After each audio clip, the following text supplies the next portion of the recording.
Hey guys, today we're going to be reading The Skeleton Tree, Chapter 14, The Glass Fish. Should be good. I'm going to pick up the pace a little bit because it's getting towards the end of the book and I want to see what happens. I want to see if they die or if they go.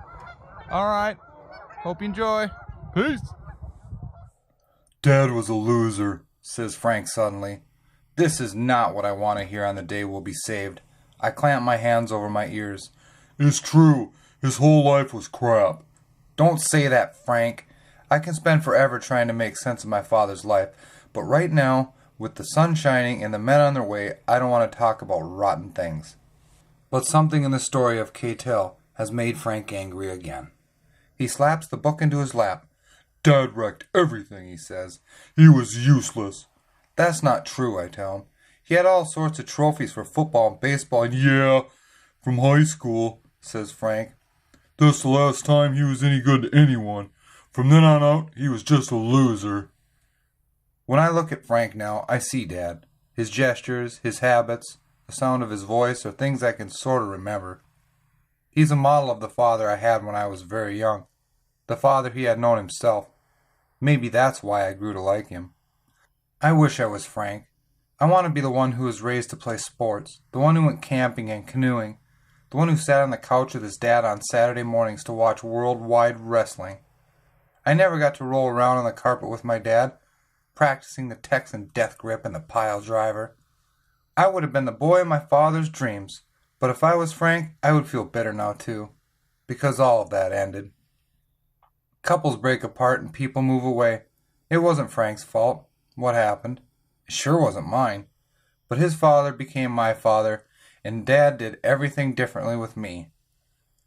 I'd always thought he was disappointed with me. Now I see that isn't true. Maybe I was never his favorite, but that's alright. Dad loved me just as much as he loved Frank, and he made me stronger by making me stand alone. I think he did it on purpose, knowing he could always be around to help. But Frank would say he just didn't care. That Dad moved from one thing to another without caring what he'd left behind, drifting through life like a broken down boat, like a castaway. I don't know if I should be angry or sad the way things worked out. I guess I could wonder forever how things were meant to be, but in the end, I turned out stronger than Frank. I carried the gaff and kept an arm around Frank, and when he stumbled, I held him up. The wind pushed us along. The rain streamed from our capes. I heard a constant tick, tick, tick, like stones tapped together, that I couldn't figure out at first. It was the chattering of Frank's teeth. He staggered through the cabin door and stood shivering in the middle of the room. In my hurry to leave, I had forgotten to bank the ashes. The fire had gone out long ago. I uncovered the embers and breathed fire into them while Frank fumbled with his capes. His fingers were claws, so cold he couldn't bend them. He tore frantically at the plastic, trying to rip it to shreds, but he couldn't do it. I had to peel off his capes and work his jacket over those hooked fingers, as though untangling something from a barbed wire fence. Frank didn't say a word. He just stared at nothing, as though teetered on the edge of his old wide-awake sleep. Like a robot, he lay down on his bed.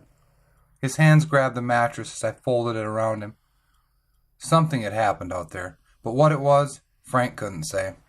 I read aloud from K-Tel the Raven Hunter. All evening and into the night I kept reading, using different voices to make the story exciting. Though Frank fell asleep, I didn't stop, thinking the sound of my voice made him calm.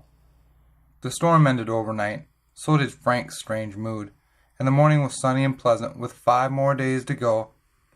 That seemed amazing. In 5 days we'll be rescued, I said. In 5 more days we'll be saved. Frank still looked doubtful, but I felt happy and excited as though bathed in warm sunlight. Then I thought of Thursday. I had 5 more days to find him. I went out to the skeleton tree, where he so often perched in the evening. The wooden saint still stood at the edge of the shore, glistening with his oily sheen. He had not moved, though the streamers had been torn from his hands. Thursday wasn't there. I called and whistled as I searched to the south, along the sandy beach. Many things lay cast ashore or bobbing in the water, but the most shocking was a piece of wood painted red. I recognized it as a shattered plank from Uncle Jack's dinghy, and I waded out to get it. Every time I bent down, it skidded away, pulled in or out by the waves. I chased it along the beach until I finally caught it. The little fitting that had held an oarlock was still screwed into the wood, I touched it, remembering everything in reverse. The tumbling landing in the surf, the awful hours of rowing, the shock of Puff sinking, and every moment I'd ever spent with Uncle Jack. I buried the plank deep in the sand among the driftwood. I didn't think Uncle Jack would want it lying in my little cemetery, so far from the sea that it couldn't hear the waves. As I scraped out a hole, I felt him standing behind me. It was not a frightening feeling, not even sad. I thought Uncle Jack was proud of me. I left no marker. I even swept away my fingerprints.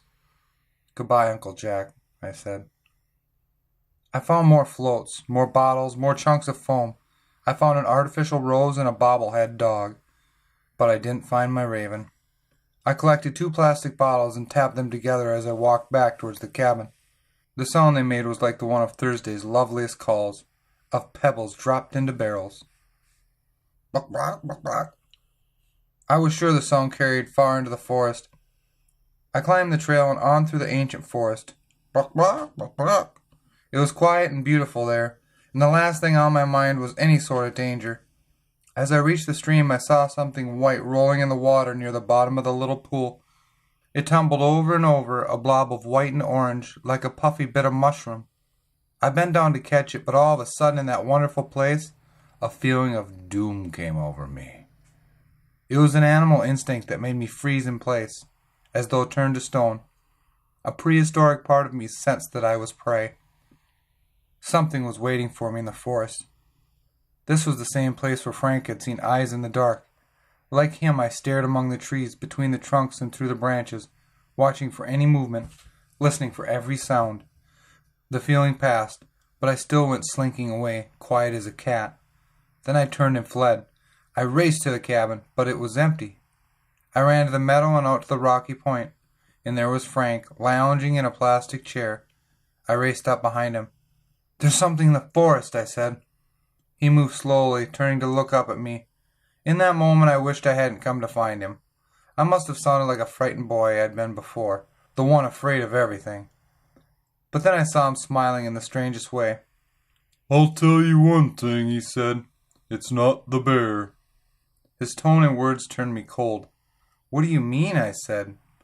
Frank tilted the chair on its wobbly legs. "Let's just say I took care of that old bear." "What did you do?" "Don't worry about it." He looked so smug and knowing. "He just won't be around anymore, okay?" "But what did you do?" I said. It scared me, the way he smiled. I felt like grabbing the plastic chair and tilting it backwards. I wanted to give him a fright, to make him squirm and kick to catch his balance. But I knew his plans never worked out, and I actually felt sorry for him. "5 more days," I said. "Sure, Chris," he nodded. 5 more days. I went to sleep hungry that night. Frank rationed the salmon, but cooked a big pot of seaweed and sedge. The smell made me sick. I was so thin that I could see each one of my ribs, and the bones in my arms right up to the elbow, but I couldn't eat more than a few mouthfuls of that awful gruel. The moon came up, big and yellow, and we heard the wolves again, much closer. There must have been 20 or more, all calling back and forth. "What do you think they're singing about?" I asked Frank. "They're gathering," he said. "For what?" The howling rose to a high warble, then fell away. Farther in the distance, other wolves took up the song. "Frank, why do you think they're gathering?" I asked again. "I guess we'll see," he said.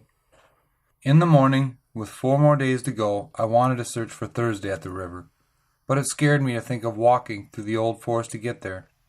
I asked Frank, "Do you want to go fishing?" "No," he said. "There's no more fish." "We could try anyways. No," he said. "There's no more." "Well, I'm going anyway." I took the gaff and the knife and I crept along the trail. But in the moss-covered forest I found nothing but birds.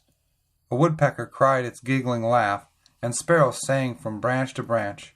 In a moment I was past the stream, heading down towards the beach. I found the skeletal salmon that Frank had carried so far from the river.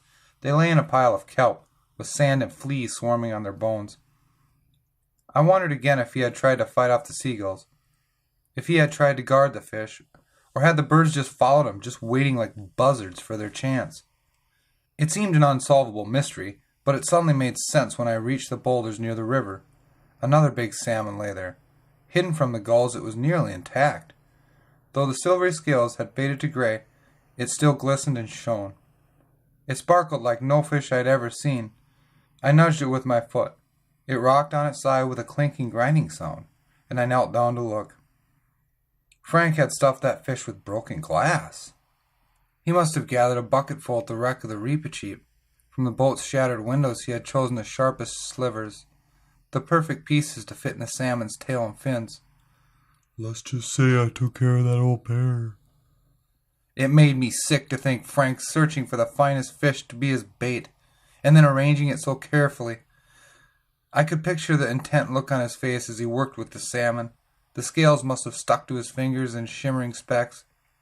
He would have remembered that frightening time from his childhood, his mother calling 911 in a panic when she found his mouth full of glass. Did he smile when he was finished, imagining the bear's dim delight as it discovered the gruesome fish? I thought of the glass shattering between its teeth, slicing its gums and its throat, tearing it open from the inside out. As much as I feared the bear, as much as I hated it, I couldn't let that happen. It was too cold-blooded and cruel. I picked up the fish by its tail and knocked out the pieces of glass. I thumped it down against a rock and the glass shot in all directions. It lay glittering around the pool as I threw the salmon out to the sea. I guess there were others. Frank would have set enough traps to be sure the bear found at least one of them. But I went a long way up the river without finding a single salmon, living or dead. Even the gulls had deserted the river. As I started back, I was furious with Frank. When I saw the mound of red plastic stacked at the skeleton tree, and Frank adding one more thing to the pile, I wanted to get away from him forever. But even then I couldn't stay angry. He looked small and helpless, dwarfed by that ridiculous pile of plastic that was, in his mind, the one great hope for our rescue. He was trying his best, but it was useless. I watched him fling something red into the top of the pile, and saw it tumble down again. My brother, I thought. The idea stuck right down inside me. I wanted very badly to go and help him, and I looked for things to add to his pile. I searched for bits of red along the beach. What I found almost broke my heart. It was a child's diary. Its pages stuck together. I peeled them apart and found Japanese writing that had smudged and faded and now looked like delicate paintings of water and mountains. I thought about the child who had written the words, now gone forever. I imagined she had begun her diary full of hope and dreams, and maybe she ended it the same way, not knowing she was writing for the last time. I carried the diary with me, not thinking until I reached the stream that I would have to go into the forest to bury it. Then I stood for a long time, not sure I could even do it. But I couldn't throw the diary away. I dashed into the forest and buried it as quickly as I could. I shoved it down into the green ground and black earth as songbirds twittered around me. I started crying as I covered it over, but not for the girl, and not for myself. I cried for Thursday. I missed his little noises, his strange words. I missed his company. In a way, it was hard to get up and leave that place. I didn't want to face Frank and talk about, or not talk about, the things I'd seen. But I got up from the moss and brushed off the little twigs that clung to my filthy clothes. A flash of color caught my eye, a color too bright to belong in the forest. On the other side of a fallen log, the moss had been disrupted. Strips of dark earth and different shades of green showed where it had been torn and lifted. Under the moss lay a band of scarlet, and scrap of the same bright orange I'd seen rolling in the stream. My first thought was that Frank had come to my cemetery and uncovered the things I'd buried. I stepped up on the log to look. I saw scattered sticks and a pile of leaves. I saw a human hand, an arm, and a leg. I saw the cabin guy half buried in the moss, or part of him anyway. The orange cloth was the shell of a sleeping bag. The band of red was the end of a sleeve, and out of it poked a dead man's fingers, curled like gray mushrooms. He had been hurriedly buried, and just as hurriedly uncovered again.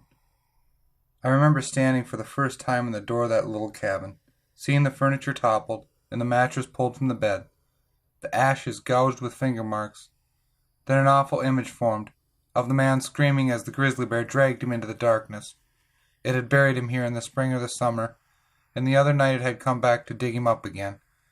I backed away. I stepped down from the log and stumbled over the moss. I ran from the forest, and the birds scattered around me. I found Frank at the skeleton tree, still working on his plastic beacon.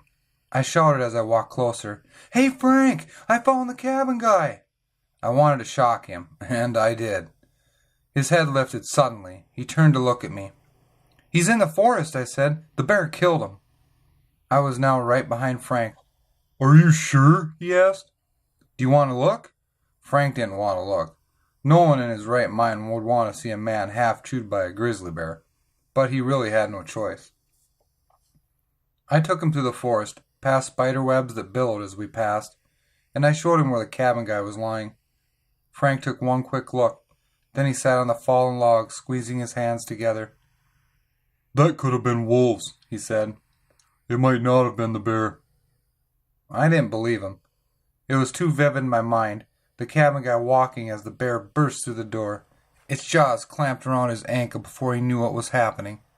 The guy grabbing onto the table, the chair, the stones by the fire. He would have clutched onto anything that might have saved him from being dragged off into the night. That was why we'd found the door hanging by one hinge. It was the last thing the man held on to. Frank swore. Let's get out of here. What about the cabin guy? I asked. What about him? We just can't leave him here, I said. I thought we should build a coffin. We could use the planks of the reepicheep, or even a barrel, or a box washed up on the beach. But Frank wanted to get it over right then.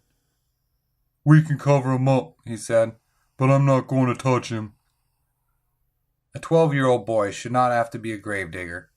I tried not to look at the man, but I saw his face anyways, and I thought I would scream. Though Frank was older, it was no easier for him. He took huge, loud breaths as he tossed handfuls of leaves and twigs and moss on top of the body. He didn't even watch where they landed. I used a stick to push the man's hand into the ground again. I poked the sleeping bag on top of it, trying not to think of the fingers twitching underneath. The cloth was so torn and ragged that I wondered if the bear had come for that. Not to eat the man, but to fill its stomach with the fluffy lining of the sleeping bag.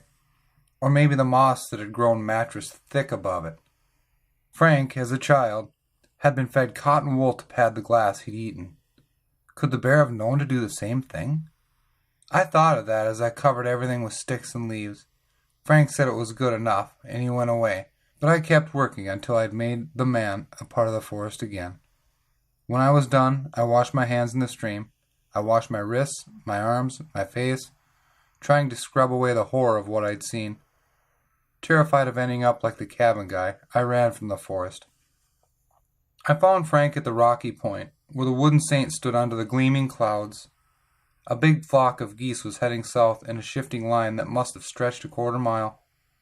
By the time the last one passed above us, the leaders were little black dots in the distance.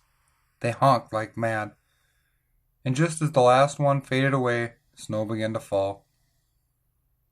Frank was still watching them, staring into the gray and silver sky. Beside him, I said, "I found the fish at the pool." He didn't even flinch. What did you do with it? "What do you think?" I said. "I shook out the glass and threw it away." He flicked back his flop of hair. You shouldn't have done that. "Were there others?" Frank waited a moment, then held up 3 fingers. "Where?" He only smiled at the sky. "How could you do that?" I asked. "How could you be so cruel?" Oh, come on, Chrissy. He turned to look at me. You were terrified of that bear. You should be happy now. It's dead. "You don't know that," I said. Well, it's dying, and I did that. I told you, I'm your guardian angel. Tiny whirling flakes of snow gusted over the sea. They collected on the crevices among the rocks, in the eyes of the wooden saint. They lay speckled on Frank's shoulder and hair. I could see he would never understand why I was bothered by what he'd done. "I can't believe I'm your brother," I said, and walked away. Frank laughed. You're too soft. That's probably why Dad never liked you. "Dad likes me a lot," I said, still walking. Did you know he was a hunter? Asked Frank. He was walking along behind me now. That's what we did every fall. We went hunting for moose, sometimes for bears. I didn't know whether to believe him, but it was possible. My father's business trips had always taken him away in the fall. He saved the antlers, said Frank. He had a whole room full of antlers. Cold and hungry, I sat by the fire in the cabin.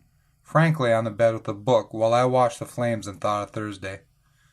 Though I tried to imagine him huddling warm in a dry place, I could only picture him dead on the ground, with snow piling on his black feathers. For an hour the snow kept falling, then it suddenly stopped in a burst of sunshine, and out in the forest a raven called. I looked up from the fire. Frank put down the book, and for a moment our eyes met. Then I ran out, shouting for Thursday, and saw the raven landing in a fir tree. The branch bent, shedding snow in a glistening mist. The raven clucked and gurgled. So it's back, eh? Said Frank, coming to join me. The bad penny? He tried to sound uncaring, but couldn't hide his pleasure. That's not Thursday, I told him. Frank frowned. How can you tell? Because I know him. To Frank all ravens were the same, but this one was smaller than Thursday. Its feathers more ragged, its beak curved in a different way. Disappointed, I went back in the cabin. Frank kept calling uselessly to the bird, even whistling, Come on, boy. I shouted through the door, It's not a dog, you know. I heard the rustle of the raven's wings, then the whistling sound of its flight. A shower of snow pattered on the cabin roof, and a moment later, Frank came inside. He stood behind me for a while as I peered wet-eyed into the forest. I'm sorry, he said. I shrugged. A little late for sorry, my mother would have said. There was nothing he could do to bring Thursday back. But Frank wasn't thinking of the raven. That was all lies, he said. Dad never took me hunting. He always talked about it, but we never went. There was no room full of antlers. I made that up. Dad was no good at hunting. Like he was no good at anything else. It was Jack who taught me stuff. I let Frank keep talking. He confessed to other lies, too. Of all the things he told me about our father, almost nothing was true. He invented it all. He had invented a dad to replace the one who hadn't paid him much attention. His dad was not really so different from mine after all. I dreamed of him that night, our real father. I saw him as I had on the very last day, as he walked out of the house and down to the car. Again I saw him drive away without looking back, then I jolted awake. A noise had disturbed me. Something was right outside the cabin. I waited to hear the sound again, a slither, a shuffle, whatever it was. Terrifying images whirled through my mind. Had the grizzly passed the cabin on his way for another meal? Had the guy hauled himself from the ground to reclaim this little house? Maybe he was peering through the window right then. I was too afraid to look. Or was he climbing into the skeleton tree to join the rest of the dead in their coffins? My fears chased each other around and around until daylight.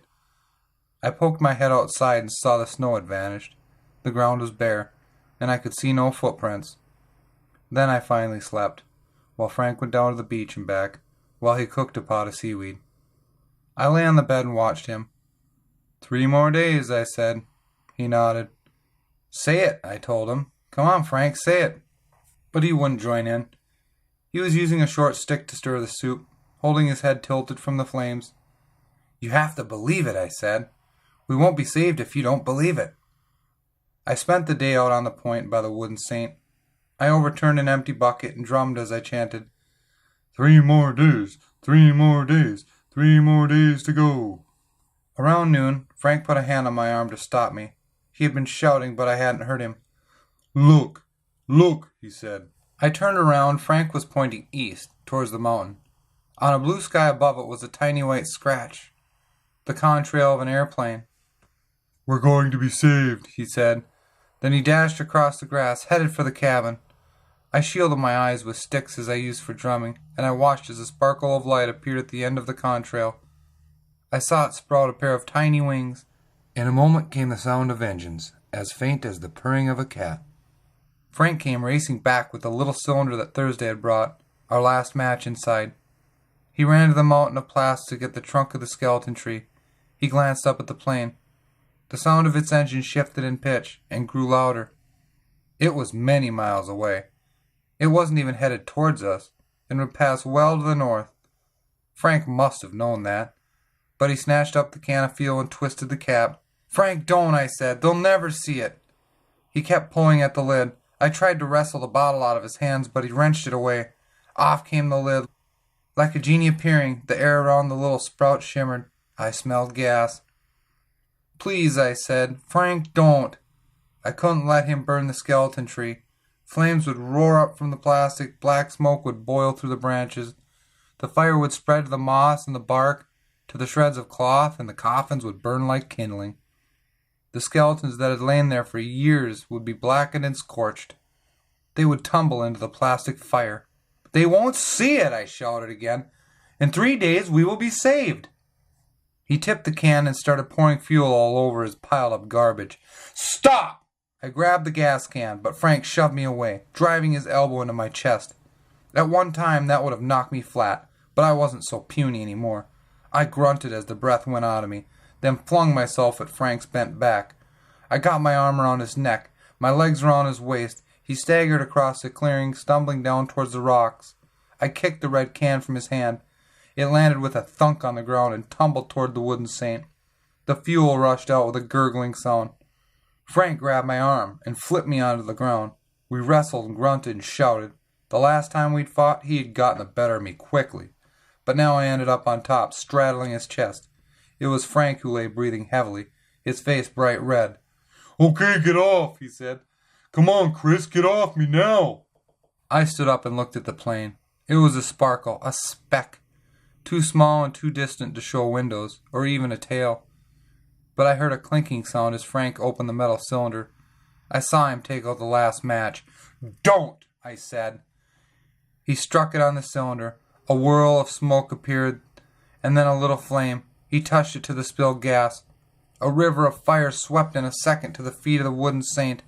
It licked at his legs. It climbed his oil-soaked robes. He stood in a pool of fire with flames leaping from his hands and head, and the smoke streamed across the clearing. They'll see that, said Frank. They'll see that for sure. He didn't get his huge pyre below the skeleton tree, but the burning gas made clouds of smoke, and he waved his arms at the tiny dot of an airplane. Down here, he screamed. Flames flickered along the saint's outstretched arms. His fingers started burning like candles. High above us, the jet flew on towards the west. In a minute it was gone, and its contrail faded away. Frank stopped jumping around. He looked at me sheepishly, but there was still a huge grin on his face. They saw it, he said. I know they did. It's true. We're going to be saved. Maybe it was all part of the plan. The fuel, the saint, the matches. They had all come together to make my dream true. In 12 hours the plane would cross the ocean. In 12 more it might be back. Someone would report the fire. Someone else would be sent to investigate. Yes, it all made sense. 3 more days, I said. 3 more days, said Frank. We grinned at each other. Let's save the saint, I told him. If he had saved us, we owed him a favor. I filled my bucket drum with water and we doused the flames. Though charred and blackened, the saint still smiled serenely. The day ended with hope, but with a new worry as well. If the fire went out now, we could never get it going again. We brought in armloads of wood and stacked them around the cabin walls. Frank rubbed his hands. Guess what, he said. What? I asked. It's your turn for the bed. That surprised me. Maybe Frank was just being kind, thinking we only had 2 nights to go before we were saved. But he might have been afraid I'd fight him for the bed. If I'd beaten him once, I could beat him again, and there would be nothing worse for Frank than losing a fight. Everything had changed. At first it felt wonderful to stretch out on the foam mattress. What a change to look down at Frank on the floor. I loved the softness of the foam pad, the warm air that wafted up from the fire, but then I started thinking about the cabin guy, and how I was lying in the exact place where he had been lying when the grizzly bear burst through the door. And maybe that was why Frank had surrendered the bed. He felt safer on the floor.